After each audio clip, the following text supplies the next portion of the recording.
వినిన వాక్య భాగమును దేవుని బిడ్డలారా, యేసు ప్రభు వారు ఈ స్త్రీని దేవుని వాక్య భాగంలోనికి వద్దాం. లూకాసు వార్త 8వ అధ్యాయం 43వ వచనం నుండి 48వ వచనం వరకు చదువుకున్నాం. చివరి భాగాన్ని నేను చదువుతాను. కుమారి, నీ విశ్వాసము నిన్ను స్వస్థపరచెను, సమాధానము గలదానవై పొమ్మని ఆమెతో చెప్పాను. దేవునికి స్తోత్రం. నీ విశ్వాసము నిన్ను స్వస్థపరిచెను. ప్రభు ఇస్తున్నటువంటి మాటలు. హల్లెలూయా, హల్లెలూయా. ఒక వ్యక్తిలో విశ్వాసము గనక స్టార్ట్ అయితే, ఒక వ్యక్తిలో విశ్వాసము గనక కలిగి జీవించడం ప్రారంభిస్తే ఎన్ని అద్భుతాలు జరుగుతాయో, ఎంత కార్యం జరుగుతుందో ఈ వాక్యంలో నుండి నేను మీతో మాట్లాడతాను. జాగ్రత్తగా చూడండి. ఆమె వెంట ఒక జబ్బుతో బాధపడుతుంది, ఒక బలహీనతతో బాధపడుతుంది. ఏంటది? రక్తస్రావం. ప్రియులారా, స్త్రీకి ఇది చాలా ప్రమాదకరమైంది. మనిషి శరీరంలో ఉండేది కొంత రక్తమే. ఈమె జీవితంలో ఆ రక్తహీనత కలుగుతూ ఉంది. 12 సంవత్సరాల నుంచి ఆ బాధను భరిస్తూ ఉంది.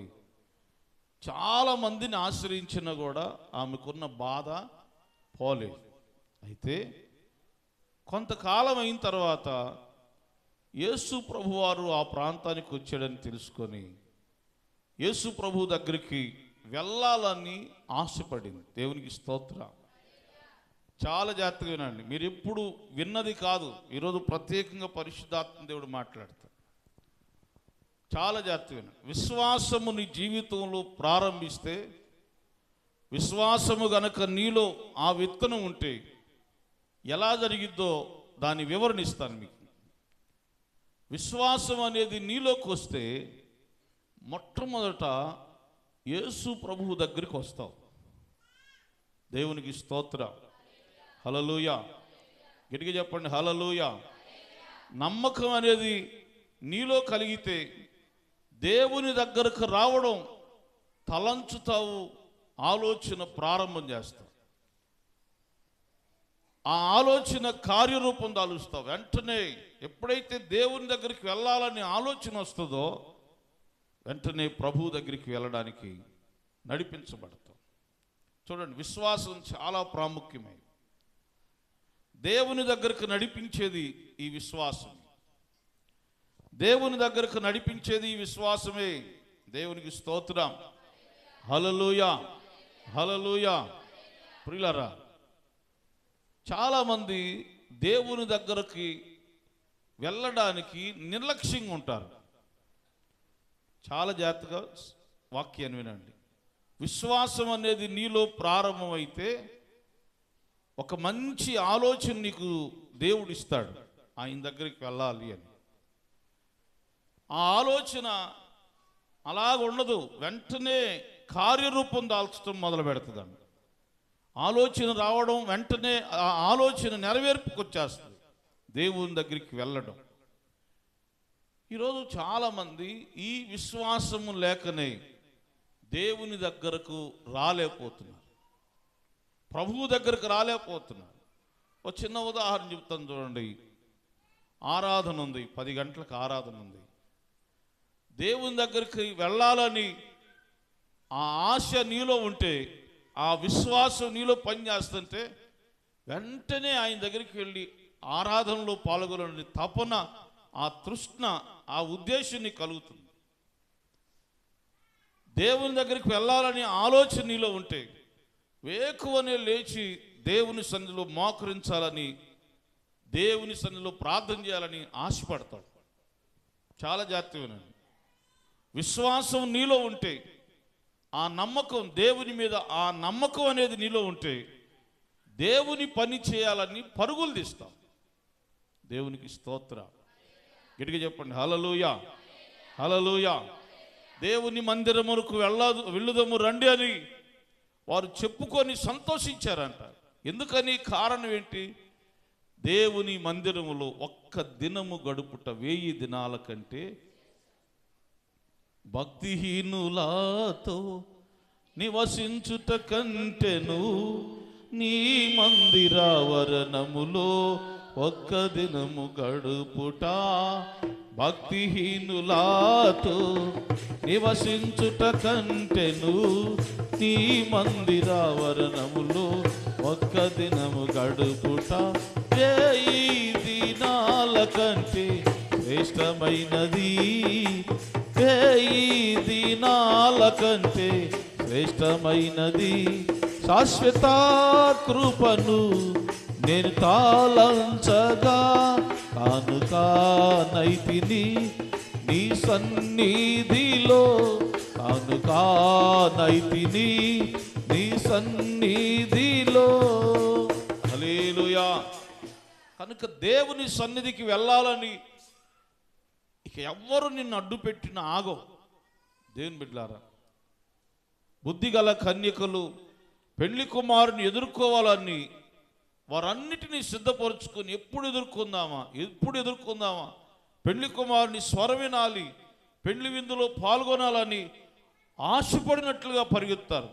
విశ్వాసము నీలో ఉంటే దేవుని బిడ్డలారా, ఆయనను చూడడానికి ఎంతో ఇంట్రెస్ట్గా, ఇష్టపూర్వకంగా దేవుని బిడ్డలారా పెందల కాడిని లెగిస్తావు. ఏదైనా ప్రయాణం, దూర ప్రాంతంలో నివాసం ఉంటున్నారు, స్వగ్రామానికి వచ్చేవాళ్ళు ఎలా వస్తారు చెప్పండి? చాలా ఇంట్రెస్ట్గా 2-3 రోజుల నుంచి నిద్రే పోరు. ఎప్పుడు ఊరు వెళ్దామా కదా. ఏమంటారు దాన్ని? ఇష్టం అంటారు. ఈ పిల్లలు ఉన్నారు, చదువుకునే పిల్లలు ఉన్నారు, హాలిడేస్ వస్తే నేను ఇంటికి వెళ్ళాలనుకోండి, అమ్మ ఇంటికా నేను వెళ్ళను అని కూర్చుంటారా? అసలు వారం నుంచే ఎప్పుడు అని చెప్పి వాళ్ళకున్న ఆ పెట్టెలన్నీ శుభ్రంగా సరి చేసుకొని ఎట్లా ఎప్పుడా అన్నట్లుగా. దేవుని సన్నిధి కూడా విశ్వాసము కలిగి జీవించిన వాళ్ళు ఎప్పుడు నీ సన్నిధిలో నేను కనబడాలని ఇష్టపూర్వకంగా ప్రయాణం అవుతారండి. దేవునికి స్తోత్రం. విశ్వాసం లేకే చాలామంది వెళ్తే వెళ్దాంలే, వెళ్తే వెళ్దాం, చేపల కూర అన్నీ రుద్దుకొని పులుసులన్నీ తీసుకొని మాంసం మొక్కలన్నీ ఒక మొక్క ఇటుకుపోయి అవన్నీ చేతి తీసుకొని మెల్లిగా ఒక రౌండ్ శుభ్రంగా తిని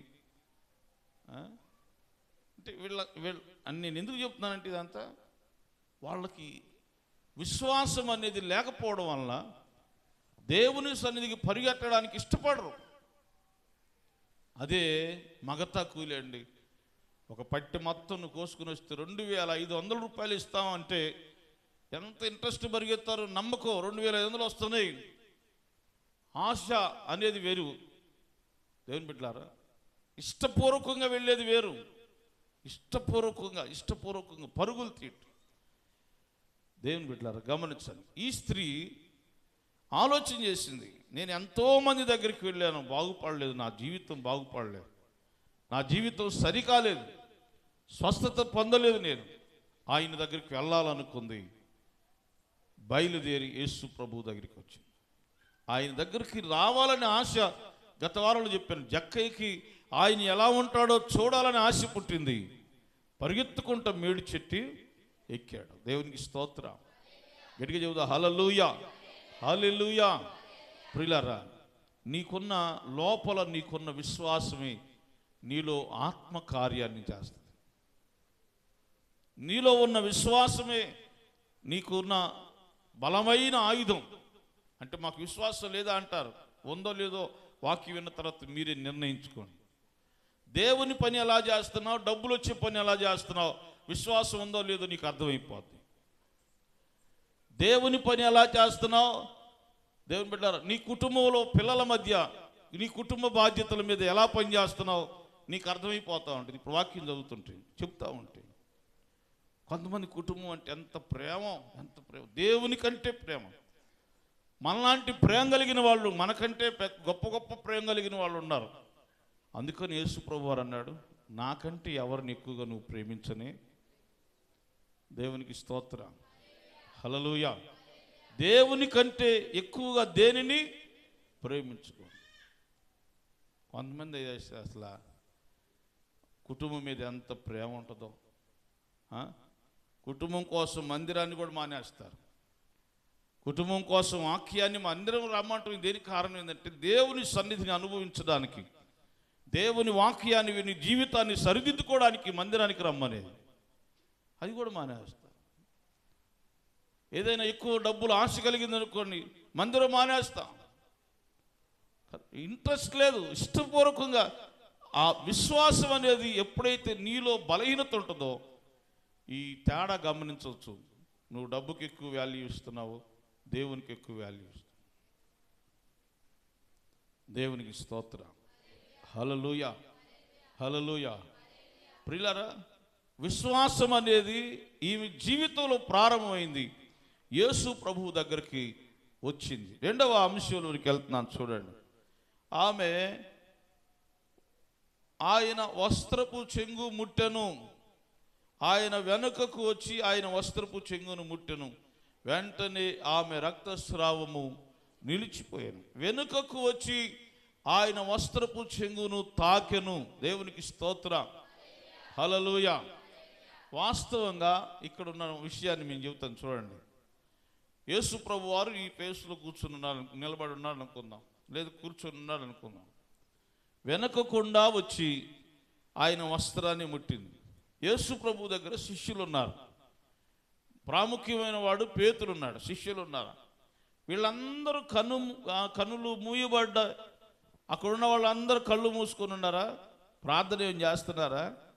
ఎవరికి కనపడలేదా? ఆమె ఎవరికి కనపడలేదా అంటే యేసు ప్రభు వారు ఎక్కడున్నా కూడా జనం గుంపులు గుంపులుగా ఆయన దగ్గర ఉన్నారు.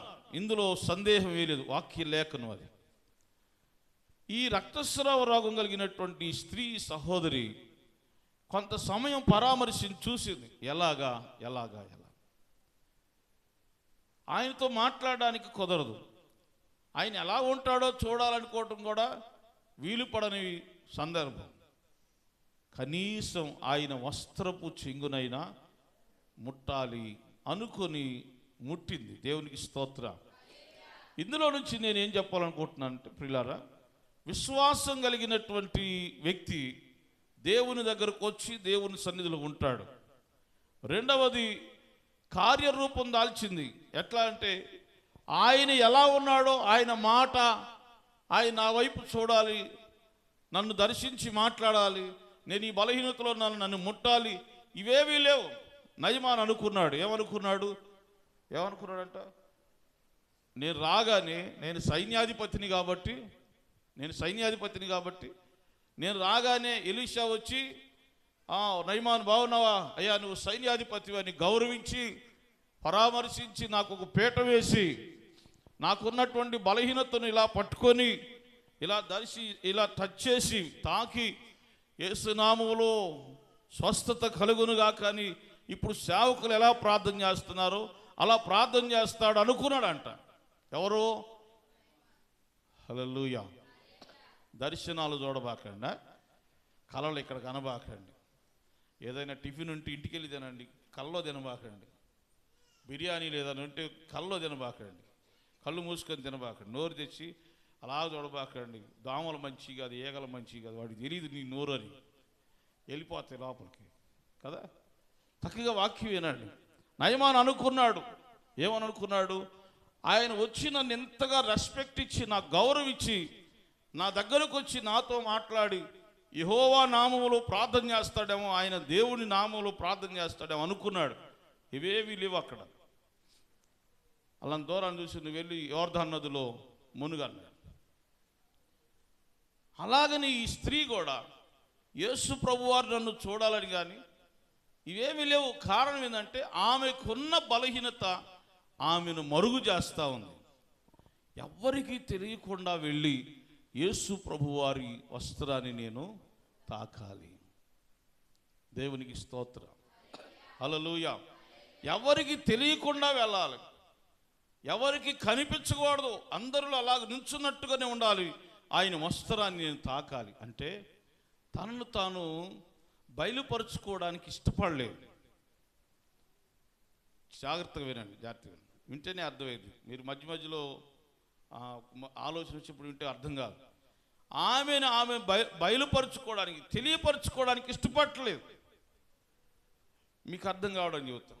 సంఘాల్లో ఎలా ఉంటారంటే, నేను మంచి స్పీకర్ అని తెలియజేసుకుంటారు కొంతమంది, నేను మంచి స్పీకర్ అని తెలియజేసుకుంటారు కొంతమంది. మేమంటే ఏమనుకుంటున్నావు? కొంతమందికి అయితే జనాన్ని చూడక నడక కూడా మారింది. అంటే కొంతమందికి వాయిస్ మారిపోద్ది. ఓ అంట చా భాష మాట్లాడతారు. వచ్చారు, ఓ వచ్చారు అంటారు. కొంతమందిని చూడంగానే వస్త్రాలు కొట్టి చేసుకొని అదొక టైప్ ఆఫ్ రూట్లోకి వెళ్తూ ఉంటారు. అంటే వాళ్ళను వాళ్ళు పరిచయం చేసుకోవడానికి ప్రయత్నం చేస్తారు. ఇంటికి వెళ్తాను, అమ్మ బోబెట్టు అంటాడు. నలుగురిలోకి వచ్చి ఓ అంటాడు. ఇంటికాడేమో ఎట్టదంటది. నలుగురిలోకి వచ్చినప్పుడు అన్నం వెతికే లోపలికి వెళ్ళేది. ఇంటికాడ చూస్తే గిన్నె పెట్టుకొని స్వభావం. అంటే మనుషులకు వచ్చినప్పుడు కొంత బయలుపరుచుకోవడానికి ప్రయత్నం చేస్తాం. ప్రియులారా, సంఘాల్లో కూడా అదే ఏలుబడి. నన్ను గౌరవించట్లేదు పాస్టర్ గారు, నాకు పెద్దగా గౌరవం లేదు, నేను అనేది తెలియజేసుకోవడానికి ప్రయత్నం చేస్తాం. దేవునికి స్తోత్రం, హల్లెలూయా. ఈ స్త్రీలో ఉన్న విశ్వాసం యొక్క విలువను చెబుతున్నాను చూడండి. ఎవ్వరికి కనబడకూడదు, యేసయ్య వస్త్రాన్ని మాత్రం నేను, హల్లెలూయా హల్లెలూయా. నేను చెప్పే మాట ఏంటంటే, సమాజంలో నేను కనిపించకూడదు, యేసయ్య హృదయంలో నా పేరు. గట్టిగా సభకు స్తోత్రం చెప్పండి. హల్లెలూయా హల్లెలూయా. ఆయనలో నేనుంటే చాలు, ఆయన నేను తాకితే చాలు, ఆయన నేను ముడితే చాలు. దేవునికి స్తోత్రం, హల్లెలూయా. దేవుని బిడ్డలారా, సమాజంలో మనకు పేరున్నా లేకపోయినా జీవ గ్రంథంలో పేరుండడానికి ప్రయత్నం. గట్టిగా చెప్పండి, హల్లెలూయా హల్లెలూయా. కోట్లున్న, లక్షలున్న, ఆస్తులున్న, బంధు బలగం ఎంత ఉన్నా ఇక్కడ అంతా శూన్యమే. జీవ గ్రంథంలో నీ చిన్న పేరుండడానికి ప్రయత్నం చేయండి. ఆయన వస్త్రమును తాకితే చాలు అనుకుందాను. ప్రియులారా, చాలు. దేవుని సన్నిధిలో నీ పేరుండడానికి సమాజంలో ఏమీ అవసరం లేదు. బయట బహిర్గతంగా గొప్పలు ఏమి అక్కర్లేదు మనకి. దేవుని హృదయంలో కొంచెం చోటుంటే చాలు. దేవునికి స్తోత్రం, హల్లెలూయా. అనుకోగలుగుతామా? బీటెక్, ఎంటెక్, పీజీలు చేసినటువంటి పెద్ద పెద్ద విద్యలు చదివినటువంటి వాళ్ళు మందిరాలు ఊడుస్తారండి, మందిరం పరిచయం చేస్తారు.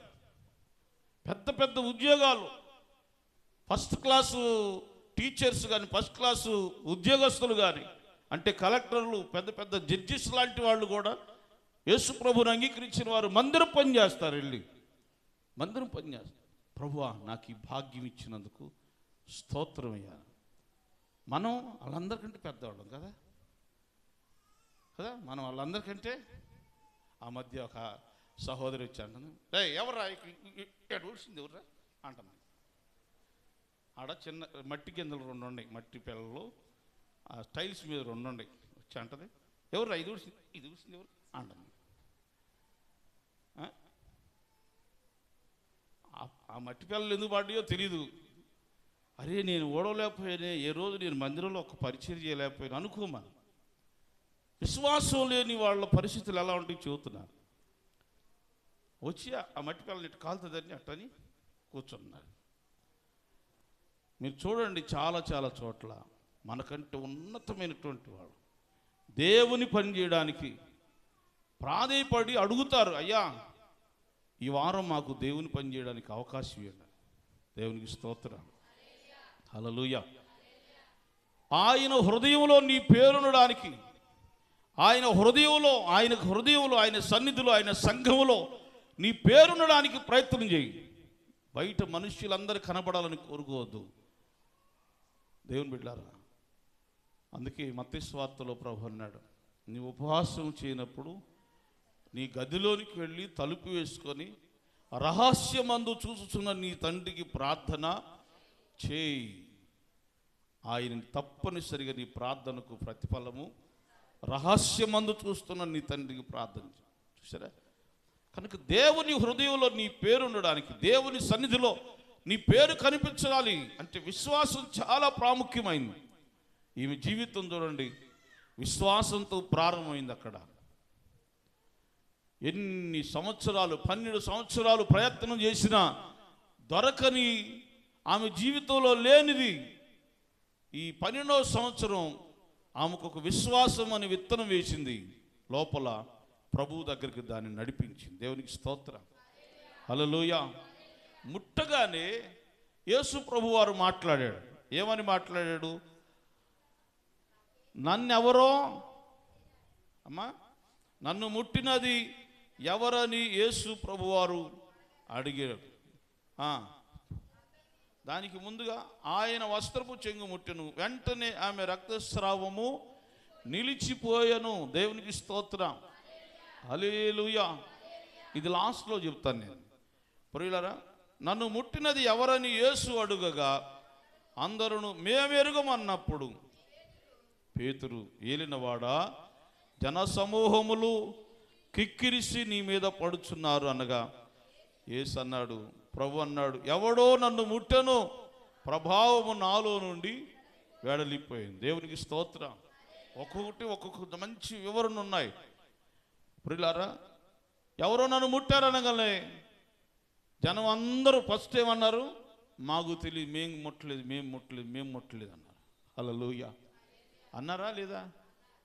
మళ్ళీ చదవండి ఆ పదం, అందులో చక్కని మాటలు ఉన్నాయి. అందరూ మేము ఎరుగమన్నప్పుడు, చాలు. తర్వాత నెక్స్ట్ దాంట్లోకి వెళ్దాం. అందరూ మేమెరుగము. అందరూ లెక్కకు చాలామంది ఉన్నారు, కానీ ఆయన ముట్టడానికి ఎవరు ప్రయత్నం చూడండి. వాళ్ళకి అవసరం లేదు. యేసు ప్రభువారా, నువ్వు లేచి నీ పరిపెత్తుకుని అడుగురా అంటాడు కదా, నువ్వు బాగుపడిపో అని మాట్లాడతాడు కదా. ఇలాంటివి జరుగుతాయి అనుకుంటున్నారు, ఎవ్వరు ఆయన్ను ముట్టలేదు.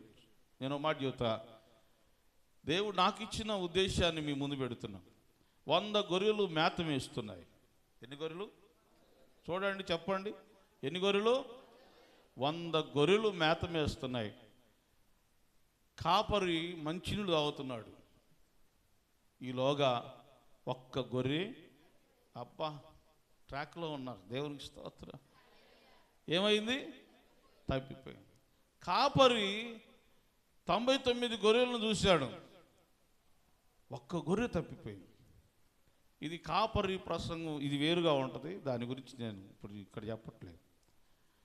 కాపరికి ఆ 99 గొర్రెల్లో ఒక్క గొర్రె తప్పిపోతే వెంటనే పట్టుకున్నాడు. అరే, ఒక గొర్రె తప్పిపోయింది అని. అదే మనమైతే గొరకబెట్టి నిద్రపోతాం కదా. ఇప్పుడు మీ ఇళ్ళలో ఎంతమంది తప్పిపోయారు? ఎవరు తప్పాలేదు? అందరు ఇంటికాడే ఉన్నారా? ఇంటి దగ్గరే ఉన్నారా? ఏమని చెప్పండి. అందరూ ఇంటి దగ్గరే ఉన్నారా? త్రోవ తప్పిన వాళ్ళు ఎంతమంది? నువ్వు ఒక్కదానివే కదా రక్షించబడింది, మీరే కదా. ఇంకా మిగతా వాళ్ళందరూ త్రోవ తప్పి, అందరూ త్రోవ తప్పిపోయిన వాళ్ళే కదా. ఏం మాట్లాడరేంది మరి? కనుక్కున్నావా? ఏమంటే డబ్బులు పెత్తనం చేయడానికైతే ఇంట్లో బ్రహ్మాండంగా ఈయన చాలడు, నీ దెబ్బకి ఇంట్లో మగ మనిషికి చాలడు కదా. డబ్బులు పెత్తనం, అన్ని పెత్తనం, అంత పెత్తనం కదా. మరి త్రోవ తప్పిపోతున్న వాళ్ళ మీద పెత్తనం లేదేంటి? నా బాధ అర్థం చేసుకోండి. ఇంటిలో ఎంతోమంది త్రోవ తప్పిపోతున్నారు, చలనం లేదు, మనకి మార్గాలు విడిచిపెడుతున్నారు, చలనం లేదు, మార్పు రావట్లేదు. ఈ కాపరి అలాంటి కాపరి కాదు. హల్లెలూయా. ఒక్క గొర్రె తప్పిపోగానే వెంటనే చూశాడు. ఈ 99 గొర్రెలను విడిచిపెట్టి ఆ ఒక్క గొర్రె కోసం వెతకడానికి వెళ్ళాడు. ఎన్ని గొర్రెలను వదిలిపెట్టాడు? 99 కింద భాగంలో ఏమంటుందంటే మారు మనస్సు అక్కరలేని 99 గొర్రెల కంటే పాపి అయిన ఆ వ్యక్తిని వెదక వెళ్ళి భుజాల మీద వేసి మారు మనసు పొందుతాడు, ఏడుస్తాడు. నా తండ్రి వస్తే, నా కాపురు వస్తే బాగుండని చెప్పి ఏడుస్తాడు. ఆ వ్యక్తిని భుజాల మీద వేసుకొని సంతోషించడానికి వెళ్ళాడు. దేవునికి స్తోత్రం. అంటే ఇప్పుడు మంది ఎక్కువ ఎంతమంది ఉన్నారు? ఎక్కువ మంది ఎంతమంది ఉన్నారు? 99. వీళ్ళు ఎలాంటి వాళ్ళు? మారు మనసు అక్కర చర్చిలో ఉంటారు.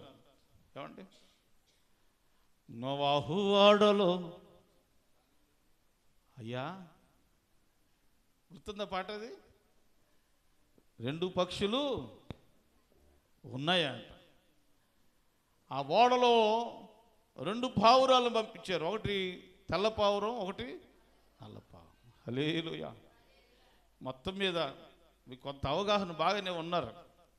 సంఘంలో ఉన్నారు, మేము కూడా దేవుని పిల్లలమని ఉన్నారు, మేము కూడా క్రైస్తవులని పిలవబడుతున్నారు, మేము కూడా సంఖ్యకు విస్తరిస్తున్నాం అంటున్నారు.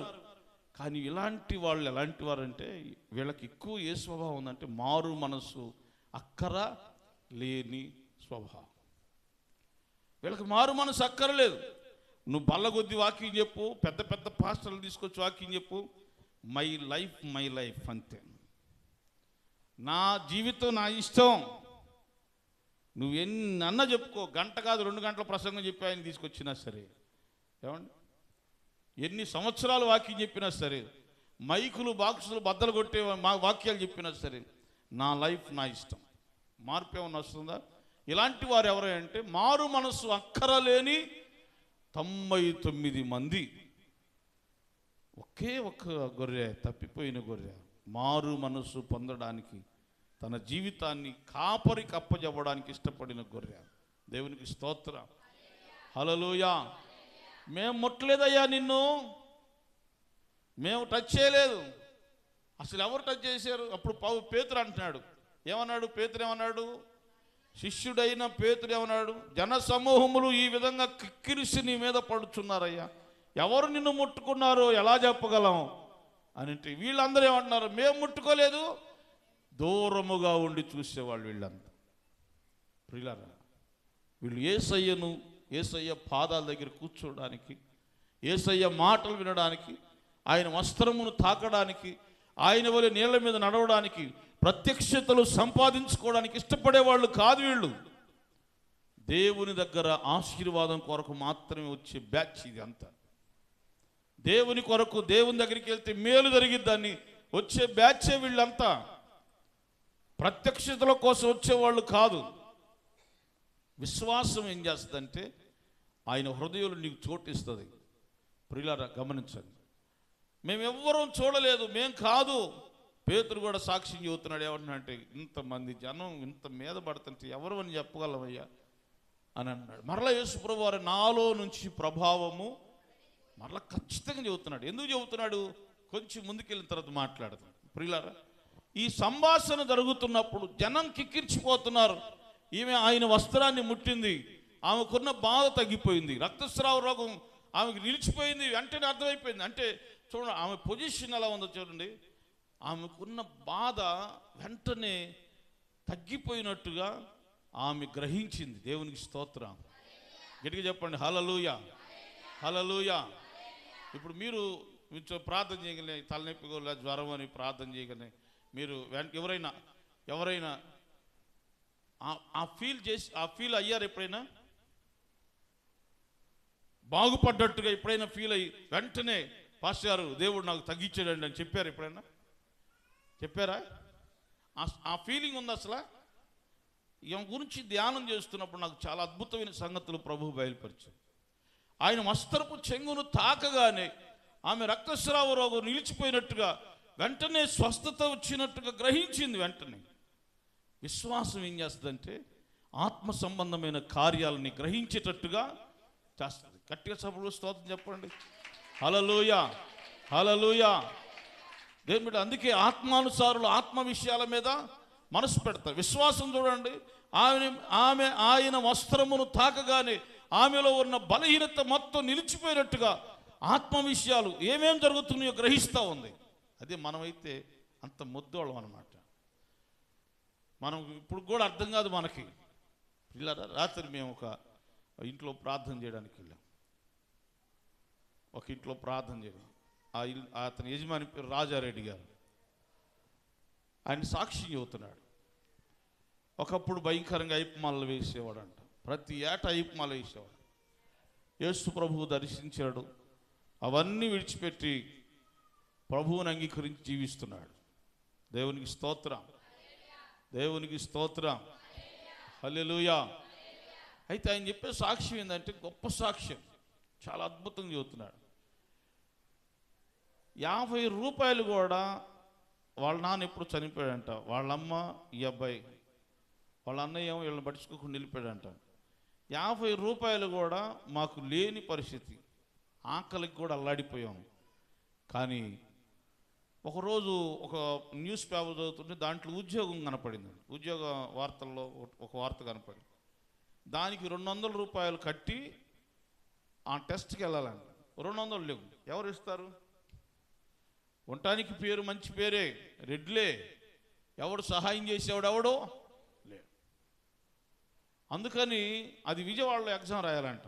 200 రూపాయలు దొరకరు. వాళ్ళ అమ్మ వాళ్ళ దగ్గరికి వెళ్ళి ఏడ్చి అయ్యమ్మ మీకు తర్వాత ఎమ్మడిని ఇస్తాం, అబ్బాయి ఎగ్జామ్ రాయాలంటున్నానని చెప్పి వాళ్ళమ్మ 11 గంటలకు అక్కడ ఎగ్జామ్ అయితే 7 గంటలకు 8 గంటలకు 200 రూపాయలు తెచ్చి ఇచ్చిందంట. రాత్రి అతను సాక్షి చెప్పు ఏడుస్తున్నాడు. ఆ 200 తీసుకొని గుంటూరు బైపాస్ దగ్గరికి వెళ్ళి, ప్రియులారా, బైపాస్ దాకా వెళ్ళిపోయాడు. బైపాస్ దగ్గర నుంచి లిఫ్ట్ అడుక్కుంటా విజయవాడ, అంటే బైక్ ఈ ఆటోల మీద లేకపోతే వెళ్తూ ఉంటాయి కదా వాహనాలు, లారీలు, వాటిని లిఫ్ట్ అడుక్కుంటా విజయవాడ ఎగ్జామ్ రాసే సెంటర్ దగ్గరికి వెళ్ళాడు. అక్కడ 200 కట్టాలి కదా, 200 అయిపోతే మళ్ళీ ఎట్లా? లిఫ్ట్ అడుక్కుంటూ వెళ్ళాడు. ఆకలి అవుతుంది, ఏమీ లేవు, ఈ 200 ఇవ్వండి జేబులో. సరే, ఎగ్జామ్ మధ్యాహ్నం 2 గంటలు 2:30కి అయిపోయిందండి. అయిపోయిన తర్వాత ఆ ఎగ్జామ్లో అది పెయింటింగ్ వేసే ఎగ్జామ్, పరిగెత్తుకుంటా వేయాలంట. అది ఒక 10-15 నిమిషాల్లో వేయాలంట. ఆ పెయింటింగ్ పరిగెత్తుకుంటా పెయింట్ వేయాలంట. అది అయిపోయేసరికి కళ్ళు తిరుగుతున్నాయి అంట. ఏంటి కారణం? భోజనం లేదు, తినటానికి లేదు. ఇతని టాలెంట్ చూసి 112 మంది సెలెక్ట్ అయ్యారంట. 112 మందిలో ఈ వ్యక్తి రాజారెడ్డి అనే వ్యక్తి సెలెక్ట్ అయ్యాడు. ఆ సెలెక్ట్ అయిన వాళ్ళకి మంచి బిర్యానీ ప్యాకెట్, పెద్ద ప్యాకెట్ తీసుకొచ్చి ఇచ్చారంట. దేవునికి స్తోత్రం. ఇది ఎందుకు చెబుతున్నానంటే ఆ ప్యాకెట్ చూసి దేవానికి స్తోత్రం అని గట్టిగా పెద్దగా అన్నాడంట. ఆ గ్రౌండ్లో ఏమన్నాడు? దేవా నీకు స్తోత్రం, నా అక్కర తింటూ ఎరిగింది. 112 మందిలో 4 సెలెక్ట్ అయ్యారంట. 4 పర్మనెంట్ ఉద్యోగం వచ్చిందంట. 4లో ఈ రాజారెడ్డి అనే వ్యక్తి ఒకడు. ఒకప్పుడు 200 రూపాయలు దొరక్క ఇంటింటికి వెళ్తే ఇవాళ లక్షాధికారిగా దేవుడు తీర్చిదిద్దాడు. దేవునికి స్తోత్రం. గట్టిగా చెప్పండి, హల్లెలూయా. అతను చెప్పే సాక్ష్యం అదే. దేవుడే నన్ను ఇట్లా చేశాడండి, దేవుడే నన్ను ఇలా మార్చాడు. ప్రతి విషయం కూడా ఆత్మ సంబంధంగా ఆలోచన చేసి మాట్లాడతాడు. అందుకు చెప్పా ఇప్పుడు ఆ మాటని. ప్రతిదీ కూడా అదే. పలావ్ ప్యాకెట్ రాగానే మనం ఏం చేస్తాం? మనదైన భాషలు చెబుతాం. మనం ఏం చేస్తాం? ఉదాహరణ చెబుతాం. ఆత్మ విషయాలు ఎలా గ్రహించాలో చెబుతున్నా. అతను ఎందుకు గ్రహించాడు చెప్పాడు ఆ మాట రాత్రి. ఆ సంగతి చెప్పి ఏడ్చాడు చాలాసేపు. ఆ పలావ్ ప్యాకెట్ ఇవ్వగానే ఏడ్చాడు. అది పట్టుకొని వెంటనే దేవానికి స్తోత్రం అంటే ఆ గ్రౌండ్లో ఉన్నవాళ్ళు, ఓహో ఈ అబ్బాయి యేసు ప్రభు నెరిగాడు కావని అనుకొని కొంతమంది నవ్వుకున్నారంట, కొంతమంది సంతోషించారంట. అదే మనమైతే ఏం చేస్తాం? గబా తీసుకెళ్ళి ఒక మూల కూర్చొని, ఏమండి, ఆకలి మీద దాన్ని ఓపెన్ చేసి గబా తింటాం ముందు. దేవుడు కూడా ప్రార్థన చేసుకుందాని గుర్తు కూడా, అవునా? ఇప్పుడు అన్నం పెట్టేటప్పుడు ఏం చేస్తాం? ఒక్క నిమిషం అర నిమిషం అండి ఆమేన్ అని తింటే ఏమైంది? కుక్కలు చితికెళ్తాయా? ఏమండి? లేకపోతే ఏమైనా బల్లి ఏమైనా పడిద్దా? లేకపోతే మన ప్లేట్లేదు ఎవరైనా తీసుకెళ్తారా? ఎవరి? ఒక్క నిమిషం అర నిమిషం ప్రార్థన కూడా చేయం. ప్రభువా నీకు స్తోత్రం అయ్యా, ఆహారం ఇచ్చినందుకు స్తోత్రం, తినే భాగ్యం దయచేయండి. లేక ఎంతోమంది అల్లాడిపోతున్నారు, వారికి కూడా ఆమేన్. యేసునామములో అర నిమిషం కూడా పట్టదు. పెట్టకుండా బైబిల్ చెబుతుంది, ఆహారము ప్రార్థన చేయకే ఆహారము మింగుదురంట కొంతమంది. దేవుడు చెబుతున్నాడు, ప్రార్థన ఆహారం దేవుడు దగ్గరికి ఇచ్చినప్పుడు, ప్రభువా ఈ ఆహారం ఇచ్చావయ్యా నీకు స్తోత్రం అని ప్రార్థన చేసుకో. ఎంతమంది ప్రార్థన చేస్తారు చెప్పండి, యథార్థంగా చెప్పండి, దేవుడికి చెప్పండి నాకు వద్దు అని చేస్తారు నిజంగా? హల్లెలూయా. సరే మంచిది, సబ్జెక్ట్లోకి వెళ్తాం. ఆత్మ విషయాల మీద మనసు పెట్టింది, విశ్వాసమును బట్టి వెంటనే నాకు స్వస్థ కలిగిందని గ్రహించింది. ఎడంగా వెళ్ళిపోయి నుంచుంది, అందరితో పాటుగా నిలబడింది. వీళ్ళందరేమో మేము నిన్ను ముట్టలేదయ్యా అంటున్నారు. పేతురు ఎంతమంది ఎగబడుతుంటే ఎవరని చెప్తాం ప్రభువా, ఎవరని చెప్తాం అంటే శిష్యులు కూడా గ్రహించలేని స్థితిలో ఉన్నారు. గట్టిగా చెప్పండి హల్లెలూయా, హల్లెలూయా. చూడండి చాలా జాగ్రత్త. శిష్యులు కూడా గ్రహించలేని, ఆయన వెంట ఉన్నవారు కూడా గ్రహించలేని స్థితిలో ఉన్నారు. కొంతమందికి కొంత అతిశయం ఉంటుంది, మేము గొప్ప విశ్వాసులు, మేము గొప్ప విశ్వాసం, నేను తెల్ల బట్టలు వేసుకున్నాను కాబట్టి పరలోకం నుంచి దిగొచ్చాను, నేను పెద్ద పాస్టర్ని అనే అతిశయం నాలో ఉంటుంది కదా. నేను మంచి విశ్వాసిని, నేను గనక ప్రార్థన చేస్తే దెయ్యం కూడా ఇటు నుంచి అడిదిరిగిద్ది అంట, ఇటు నుంచి అడిదిరిగిద్ది, అటు నుంచి నేను ప్రార్థన చేస్తే నాకు ఏది కళ్ళ వస్తే అది దేవుడు నెరవేరుస్తాడు అంటే ఏ కళ్ళ వస్తుంది దేవుడు, ఈ అతిశయం ఉంటుంది కొంతమంది. నేను కనుక మాట్లాడానంటే అది జరిగిపోద్ది అని కొంతమంది అతిశయిస్తారు. నేను చూసానంటే కాలిపోతారు జాగ్రత్త అంటే కొంతమంది కొన్ని అతిశయాలు ఉంటాయి. నేను యేసు ప్రభు పక్కనే ఉంటున్నా, నాకు తెలియకుండా ఏది అతిశయాలు. సంఘాలలో, క్రీస్తు సంఘాలలో చాలామందికి అతిశయం ఉంటుంది. పక్కనే ఉంటున్నాం, మాకు తెలియకుండా ఎలా ఉంటుంది అనుకుంటారు. వాళ్ళకు కూడా ఏమీ లేదు. దేవునికి స్తోత్ర, హల్లెలూయా. ఎవరు మాకు తెలియదు అంటే ఈ సబ్జెక్ట్ అంతా కూడా గమనిస్తూ ఉందా, సైలెంట్గా ఉంది, బాగుపడింది, సైలెంట్గా ఉంది. అప్పుడు ఆమె మనసులో అనుకుంటుంది, విశ్వాసం చేసి మరొక పని చెబుతుంది చూడండి, ఆయనకు మరుగైనది ఏది. గట్టిగా స్తోత్రం చెప్పండి హల్లెలూయా.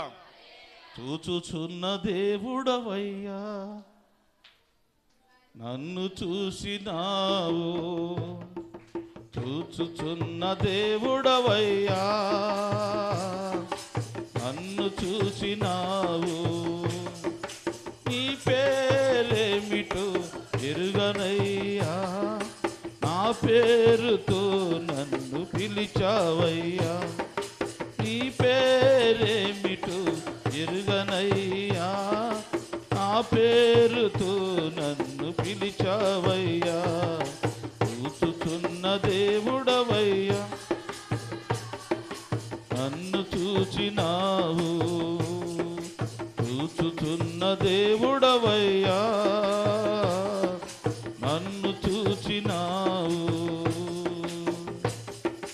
శారాయి మాటలే విన్నావు, అబ్రహాము భార్యనై ఈ అరణ్య దారిలో ఒంటరినై, ఈ అరణ్య దారిలో ఒంటరినై, దిక్కులేక తిరుగుతున్న ఆగరును నేను, ఆగరును దిక్కులేక తిరుగుతున్న ఆగరును నేను, ఆగరును చూచుచున్న దేవుడవయ్యా. పాట రాకపోతే చెప్పడానికి పడదాం. పసివాడి మొరను ఆలకించావు, జీవజలమునిచ్చి బ్రతికించావు, పసివాడి మొరను ఆలకించావు, జీవజలమునిచ్చి బ్రతికించావు, నీ సంతతిని దీవింతునని, నీ సంతతిని దీవింతునని వాగ్దానమిచ్చిన దేవుడవు, గొప్ప దేవుడవు, చూచుచున్న దేవుడవు, నన్ను చూచి ఆమె హల్లెలూయా. నిన్ను రోజు చూస్తున్నాడు పాస్టర్ గారు, నిన్ను రోజు చూస్తున్నాడు దేవుడు. నాకెళ్ళి చూసారా ఏమండి? ఇప్పుడు చెప్పండి, ఎవరికెళ్ళి చూస్తున్నాడు చెప్పండి ఒకసారి. చేతులు లేవు కదా అమ్మాయి, చెప్పు ఎవరిని చూస్తున్నాడు? ఆమేన్. మీరు చెప్పట్ల, మగవాళ్ళు అసలు చెప్పట్ల, మమ్మల్ని అసలు చూడండి ఆయన అంటారా? హల్లెలూయా. కనుక ఈమె ఆలోచన చేస్తుంది, విశ్వాసం ఎలా పనిచేస్తుందో చూసారా? ఆయనకు మరుగైంది ఇది వీళ్ళందరికీ కనబడలేదు. ఆయన రెండోసారి అడుగుతున్నాడు, ఏమని? నాలో నుండి ప్రభావము వెళ్ళిపోయింది, ఎవరో నన్ను ముట్టారు. ఇంకో మాట చెప్పమంటారా? ఇక్కడున్న పదాన్ని బట్టి చెబుతా, ప్రభు నాకు ఇచ్చిన ఆలోచన. యేసు ప్రభు వారు ఎంత గొప్ప దేవుడు అంటే, ఆయన అందరి హృదయాలను ఎరిగింది. బైబిల్ మీరు బాగా చదవండి, నా బైబిల్లో ఉన్న పదాన్ని చెబుతున్నా. యేసు ప్రభు వారు ఏమన్నాడంటే, నన్ను ఎవడో అంటే పురుషుడు కదా, ఎవడో అంటే పురుషుడే కదా. యేసు ప్రభు వారు ఏమన్నాడు? నన్ను ఎవతో అనలా, ఎవరో ఏ స్త్రీయో ముట్టిందని అంటలా. చాలా నా బైబిల్లో ఉన్న పదాన్ని బట్టి మాట్లాడతాను. మీ బైబిల్లో ఏముంది? ఎవడో అని ఉందా? ఎవతో అని ఉందా? ఎవరో అని ఉందా? ఎవడో అంటే మగ మనిషి ముట్టినట్టుగా యేసు ప్రభు వారు మాట్లాడాడు. అసలు ఆయన ఎంత గొప్ప దేవుడు అండి, జ్ఞానం. దేవునికి స్తోత్రం. ఈ సంభాషణ జరుగుతున్నప్పుడు ఆమె దూరంగా ఉండి రెండోసారి అడిగేసరికి పేతురు, శిష్యులు వీళ్ళందరూ కూడా, మాకు తెలియదు, ఇంతమంది జనంలో మాకు తెలియదు అంటే వీళ్ళకి నేను కనపడలేదు, ఆయన వస్త్రాన్ని ముట్టింది. జనం అందరికీ తెలియలేదు. ఈయన మరలా అడుగుతున్నాడంటే ఈయనకు మరుగైనది ఏది లేదు. దేవునికి స్తోత్ర. హల్లెలూయా. విశ్వాసం ఏం చేస్తుందంటే ఆయనలో ఉన్నటువంటి స్వభావాన్ని తెలియజేస్తుంది. ఎవరిలో? యేసుక్రీస్తు ప్రభు యొక్క స్వభావాన్ని తెలియజేస్తుంది. విశ్వాసం అనేది చాలా గొప్పది. ఈరోజు మీలో చాలామందికి యేసు ప్రభు వారు ఎవరో తెలియదు, తెలుసా? పడవలో కూర్చున్నారు శిష్యులందరూ, భయంకరమైన తుఫాను వచ్చి పడవను కొట్టేసి ఆయన ఆవరణలో పండుకొని ఉన్నాడు. వాళ్ళకి ఇబ్బంది కలిగి, ఏంటయ్యా మేము చచ్చిపోతుంటే, సముద్రం అలలు రేకెత్తించిపోయి భయంకరమైన తుఫాను మేము చచ్చిపోతుంటే నీకు చింత లేదా అనుకున్నారు. ఆయన లేచి సముద్రమా నిమ్మలమైపో అన్నాడు. దెబ్బ గాలి అక్కడక్కడ ఆగిపోయింది. అప్పుడు అనుకుంటున్నారు, ఈయన ఇలా అనగానే గాలి ఇంత భయంకరం, పడవ మునిపోయి చచ్చిపోదాం అనుకున్న తుఫాను గాలి ఆగిపోయింది. ఈయన ఎవరో? ఆయన సృష్టికి కర్త. దేవునికి స్తోత్రం. ఆయన సృష్టిని ఆజ్ఞాపించేవాడు, ఆయన సృష్టిని నడిపించేవాడు. ఆయన మాట లేకుండా ఏది జరగదో. దేవుని స్వభావాన్ని విశ్వాసం తెలియజేస్తాం. ఇప్పుడు ఈమెలో ఒక స్వభావం, దేవునిలో ఉన్న ఒక స్వభావం ఏమి గ్రహించింది. ఆయన ఎవరో తెలుసా? ఆయనకు మరుగైనది ఏది లేదు. ఒక ఆయన అన్నాడు, ఆకాశమునకెక్కిపోదును అనుకుంటున్నా, నీవు అక్కడ సర్వాంతర్యామి అన్నాడు ఆయన. దేవునికి స్తోత్ర. సముద్రపు అగాధ స్థలములోకి వెళ్ళి దాక్కొందును అనుకుంటున్నా, నీవు అక్కడ కూడా ఉన్నావు. నీవు లేని చోటు క్రీస్తు స్వభావము నీకు తెలియజేస్తాడు. విశ్వాసం అనేది నీ జీవితంలో ఉంటే ఆయన ఎవరో ఏంటో నీకు అర్థమైంది. ఆయన ఎవరో ఆయన స్వభావం ఏంటో, ఆయన ప్రేమ ఏంటో నీకు తెలిసింది. దేవునికి స్తోత్రం. అప్పుడు దాకా వస్త్రం ముట్టాను కదా, అయిపోయింది, బాగుపడు. చాలామంది చూడండి, ఆరోగ్యాలు బాగున్నప్పుడు బాగుపడ్డ తర్వాత ఆ దేవుడు నన్ను బాగు చేశారు అనుకుంటారు. కానీ ఆయన ఆరోగ్య ప్రదాత, ఆరోగ్యం ఇచ్చేవాడు ఆయనే, బాగు చేసేవాడు ఆయనే, గాయపెట్టేవాడు ఆయనే, గాయములు కట్టువాడు ఆయనే. ఆయనకు కానిదంటూ ఏది గ్రహించరు చాలామంది. మేలు చేశాడు, కోటం పెట్టుకున్నాం, అయిపోయింది, అంతే. హల్లెలూయా, గట్టిగా చెబుతా హల్లెలూయా. విశ్వాసం ఏం చేస్తుందంటే క్రీస్తు ప్రభుల వారి యొక్క గుణ లక్షణాలని తెలియజేస్తుంది. నువ్వు ఎప్పుడైనా యేసు ప్రభు వారిని నీ సొంతగా ఏమైనా అనుకున్నావా? ఆయనలో ఉన్న గుణ లక్షణాన్ని చూసావా?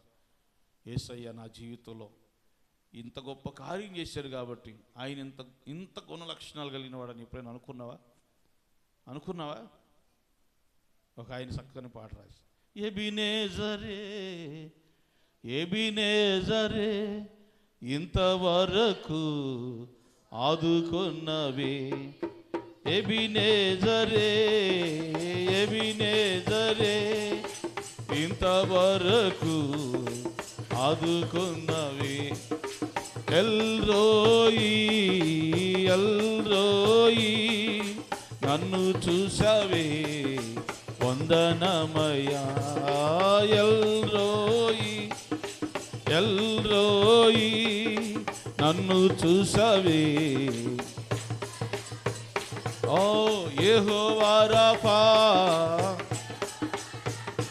ఓడో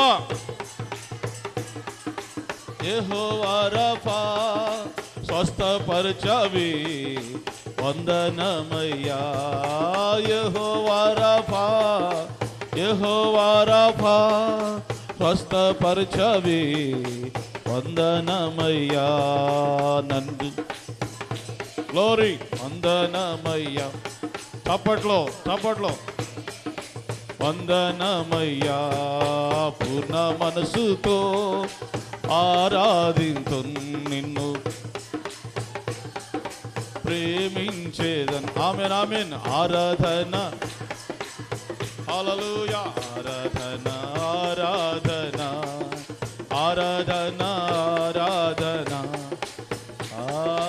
ఆరాధన హల్లెలూయా. కదా క్రీస్తు సారూప్యం యొక్క గుణ లక్షణం, ఆయనలో ఉన్నటువంటి గుణ లక్షణాలని గ్రహించింది ఆయన, తెలుసుకొని ఇక ఈయన దగ్గర మరుగైనది ఏది?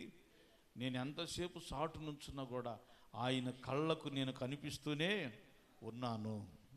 దేవునికి స్తోత్రం, హల్లెలూయా. ప్రియులారా, వెంటనే ఏం చేసిందంటే అక్కడ అద్భుతమైన మాటలు. ఇక టైం అయిపోయింది, త్వరగా ఇది చెప్పి నేను ముగిచ్చేస్తాను. ఒక నిమిషం 2 నిమిషాల్లో ఏం చేసింది తెలుసా? వణుకుచూ వచ్చి సాగిలపడి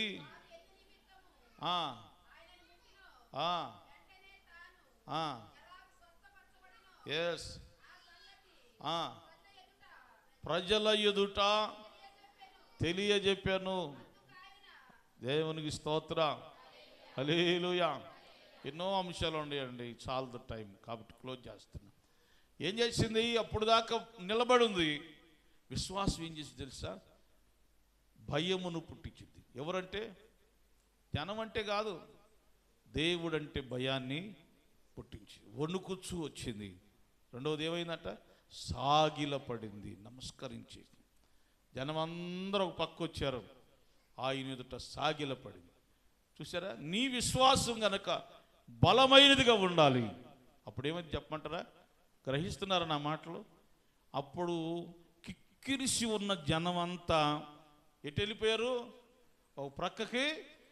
ఆమె సాగిలపడేంత చోటు దేవుడు ఆమెకి, విశ్వాసము గనక నీ జీవితంలో ప్రారంభమైతే, అది వృద్ధి చెందడం ప్రారంభిస్తే, దేవుడే నీకు మొదట స్థానం ఇస్తాడు. మొట్టమొదటి ప్లేస్ నీకే. అందుకే బైబిల్లో చక్కని మాట రాయబడింది, చెప్పమంటారా? విశ్వాసమును కనుగొందునా అంటాడు కదా. ఏమంటాడు? విశ్వాసమును. ఎందుకని? విశ్వాసము గనక నువ్వు కలిగి ఉంటే ప్రథమ స్థానము నీదే. ఎవరి దగ్గర? ప్రభువు దగ్గర. శిష్యుల కన్నా, ఆయన దగ్గర కిక్కిరిసిపోతున్న జనము కన్నా విశ్వాసము కనుక నీలో ఉంటే ప్రథమ స్థానం నీదే. ఎన్నిక లేని నీ జీవితాన్ని ఆయన ఎన్నిక చేస్తాడు. కనుమరుగవుతున్న నీ బ్రతుకులను తీసుకొచ్చి గొప్ప చేస్తాడు. అంతకుముందు బలహీనతలో ఉన్న నీ జీవితాన్ని, బాధల్లో, నెమ్మది లేని స్థితిలో వేదన పడుతున్న నీ జీవితాన్ని దేవుని బిడ్డలారా అందరికంటే ఉన్నతంగా ఆశీర్వదించి యేసయ్య ఆయన ముందు నిలబెడతాడు. నా కుమారుడు, నా కుమార్తె అని ప్రజలందరికీ ప్రభు పరిచయం చేస్తాడు. దేవునికి స్తోత్రం. గట్టిగా చెప్పండి హల్లెలూయా. ప్రియులారా, విశ్వాసం చేసి మరొక పని చెబుతాను చూడండి. వణకడమే కాదు, సాగిలపడమే కాదు, ఆయన ప్రజలందరూ ఎదుటికొచ్చి ఆయన దగ్గరికి వచ్చి యేసు ప్రభు వారు ఏ కార్యం చేశాడో ఆ కార్యాన్ని చక్కగా అందరికీ వివరించి, దేవునికి స్తోత్రం, అతిక్రమములు దాచిపెట్టువాడు వర్ధిల్లడు, వాటిని ఒప్పుకొని విడిచిపెట్టువాడు కనికరమును. చూడండి ఏమొచ్చింది, అంతకుముందు యేసు ప్రభు దగ్గర రావడానికి భయపడిన వ్యక్తి ఇప్పుడు ఏమొచ్చిందంట, ధైర్యముతో. ఎట్లంట, ధైర్యముతో నన్ను యేసు ప్రభు వారు బాగు చేశాడు. దేవునికి స్తోత్రం, హల్లెలూయా. 12 సంవత్సరాలు నేను ఎంత వేదన పడ్డానో ఈ పగటి వేళ సమయంలో దేవుని మందిరంలో కూర్చొని, ఒకవేళ వేదన పడుతున్నావేమో, ఒకవేళ కృంగిన స్థితిలో ఉన్నావేమో, నా పరిస్థితులు కొన్ని సంవత్సరాల నుంచి ఇలాగే ఉన్నాయి, నా స్థితిగతులు మారలేదని బాధపడుతున్నావేమో, ఈరోజు ప్రభువు నీ విశ్వాసాన్ని వృద్ధి చేస్తున్నాడు. రాబో దినాల్లో అధికమైన మేలు దేవుడు నీకు దయచేయను గాక. హల్లెలూయా. ఏం చేస్తుంది, సాక్ష్యం చెబుతుంది. ఎవరి ముందు? ప్రజలందరి ముందు. ప్రజలందరి ముందు రాలేకపోయింది. యేసు ప్రభువు దర్శించగానే ఆ ప్రజలందరూ ఎదుట నిలబడి సాక్ష్యము, పరిశుద్ధాత్మ దేవుడు ఎంత గొప్పగా బలపరిచాడు. గట్టిగా సభలో స్తోత్రం చెప్పండి. హల్లెలూయా, హల్లెలూయా, హల్లెలూయా. నీ జీవితంలో విశ్వాసాన్ని బలపరచండి, విశ్వాసాన్ని కలిగి జీవించండి. మీ స్థితిగతులను మార్చి ప్రభు ఉన్నతమైన ఆశీర్వాదాలతో నింపుతాడు. ఇప్పుడు యేసు ప్రభు వారు ఏమన్నాడు తెలుసా? ఇందాకేమన్నాడు? ఎవడు నన్ను ముట్టిన అన్నాడు కదా. ఇప్పుడు ఏమన్నాడు తెలుసా? నా కుమారి అన్నాడు కదా. ఏమన్నాడు? మార్పు వచ్చిందా లేదా? ఏమైపోయిందేమా? ఏమన్నది?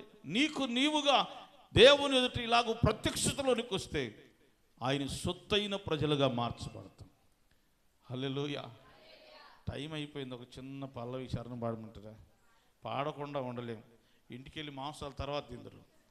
నేనెందుకని నీ సొత్తుగా మారితిని, యేసయ్యా నీ రక్తము చే కడుగబడినందునా, యేసయ్యా నీ రక్తము చే కడుగబడినందునా, నీ అనాది ప్రణాళికలో హర్షించెను నా హృదయ సీమా, నీ అనాది ప్రణాళికలో హర్షించెను నా హృదయ సీమా, నేనెందుకని నీ సొత్తుగా మారితిని, యేసయ్యా నీ రక్తము చే కడుగబడినందునా, నీలో నేనుండుటే నాలో నీవుండుటే నా ఆత్మీయ అనుభవమే, పరిశుద్ధాత్ముని అభిషేకముతో నీ పరిపూర్ణత సుందెను, నీలో నేనుండుటే నీ అనుభవమే, పరిశుద్ధాత్ముని అభిషేకముతో నీ పరిపూర్ణత చెందే. ఆహా నా ధన్యత, ఓహో నా భాగ్యము, ఏమని వివరింతును యేసయ్యా, ఏమని వివరింతును. ఆహా నా ధన్యత, ఏమని వివరింతును, ఏమని వివరింతును, నీ శ్రమలలో పాలొందుటయే నా దర్శనమాయనే. నా తనువందున శ్రమలు సహించి నీ వారసుడనైతి. నీ శ్రమలలో దర్శనమాయనే. నా తనువందున శ్రమలు సహించి నీ వారసుడనైతి. ఆహా నా ధన్యత. గ్లోరీ, హల్లెలూయా. ఏమని వివరింతును, ఆహా నా ధన్యత, ఆహా నా ధన్యత, ఆహా నా ధన్యత, ఓహో నా భాగ్యము. ఏమని వివరింతును, ఏమని వివరింతును, నేనెందుకని నీ సొత్తుగా మారితిని. యేసయ్యా నీ రక్తము చే కడుగబడినందున. యేసయ్యా నీ రక్తము చే కడుగబడినందున. నీ అనాది ప్రణాళికలో హర్షించెను నా హృదయ సీమా. నీ అనాది ప్రణాళికలో అవునయ్యా హర్షించెను నా హృదయ సీమా. హల్లెలూయా. కనుక ప్రియులారా, ఎవడు నన్ను ముట్టిన అడిగిన ప్రభువారు ఇప్పుడు అంటున్నాడు, నా కుమారి నీ విశ్వాసం నిన్ను, నీ విశ్వాసం యొక్క విలువను, ఈ విశ్వాసం కలిగి జీవిస్తే ఎన్ని అద్భుతాలు వచ్చాయి. ఎవరు బాగు చేయలేరు. అసాధ్యమైన జీవితాన్ని దేవుడు సాధ్యపరిచి నెమ్మది లేని జీవితానికి నెమ్మదినిచ్చారు. సమాధానం లేని జీవితానికి సమాధానం ఇచ్చారు. రేపమాపో చచ్చిపోతున్నటువంటి అనుభవాల్లో ఉన్న ఆమె జీవితాన్ని నిలబెట్టిన దేవుడు ఈ పగటి వేళ సమయంలో దేవుని వాక్యాన్ని వింటున్నాను. విశ్వాసం కనుక నీ జీవితంలో ప్రారంభిస్తే అసాధ్యమైన వాటిని సాధ్యపరిచి నీ జీవితము ఒక మలుపు తిప్పి ఉన్నతమైన ఆశీర్వాదాలతో ప్రభు నింపుతాడు. అట్టి కార్యాలు ప్రభు చేయనుగాక. ఆమేన్. తల వంచండి, ప్రార్థన చేసుకుందాం. పరిశుద్ధుడా, విత్తబడిన మాటలు ప్రతి వాని జీవితాల్లో నాటింపచ్చు. విశ్వాసము కలిగి ఉన్నతమైన మేలులు పొందడానికి సహాయం చేయమని యేసు నామమున ప్రార్థిస్తున్నాను పరమ తండ్రి. ఆమేన్. హల్లెలూయా.